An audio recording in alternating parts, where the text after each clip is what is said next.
nekada probali da udahnete duboko miris ruža? Probajte i osjetit ćete ukus blag, slatkast i nežan. Znate li da tonove muzike možete obojiti? Kad zvuk opišete bojom, a miris ukusom, koristite stetsku figuru koja se naziva sinestezija. Ali da ostavimo stetsku figuru i vratimo se slikanju. Pokušat ćemo da reči jedne divne pesme Jovana Dučića, Podne, naslikamo bojom. Umetnik koristi mnoga umetnička sredstva da predstavi prirodu i kroz nju svoje osjećanje. Ponekad ih je teško otkriti, ali uvek možemo da se snađemo na drugi način. Uronite u pesmu kao Mary Poppins u crtežu parku. Uživite se. Zamislite boje, muziku, reči. I lako ćemo otkriti skriveno osjećanje. Pripremite kolaž papir, vodene bojice ili temper i krećemo. Dok čitamo pesmu, bojit ćemo njene stihove. Nad ostrvom, punim čempresa i bora, mlado, krupno sunce prži puno plana.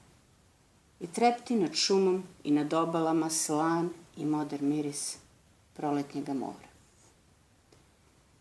Ljubičaste gore, granitne do svoda, zrcale se u dnu, mirno i bez pene, površina šušti i celiva stene, svod se svetli topal, staklan iznad voda. Prah sunčani trepti nad ispranim peskom i srebrni gale ponekad se vidi. Svetluca nad vodom i mirišu hridi, mirisom od riba i modrijom vreskom. Sve je tako tiho i u mojoj duši produženo vidim ovo mirno more, šume oleandra, ljubičaste gore i bled obzor što se proteže i puše.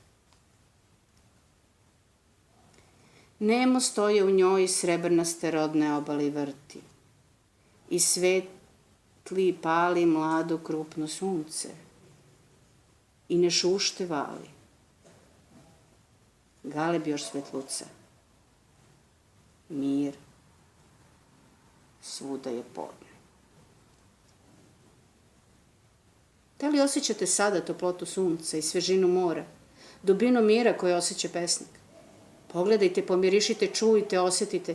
Cilj pesnika i jeste da vi osjetite ono što on osjeća. Svaki put uskočite otvorena srce u pesmu, upijajte sva njena raspoloženja, osjećanja, ljubavi, sete, tuge. Ako vas uznemiri, dirne, opusti, uzbudi, podstakne, ne brinite, sjajno. Tako i treba. Tako se uživa u poeziji.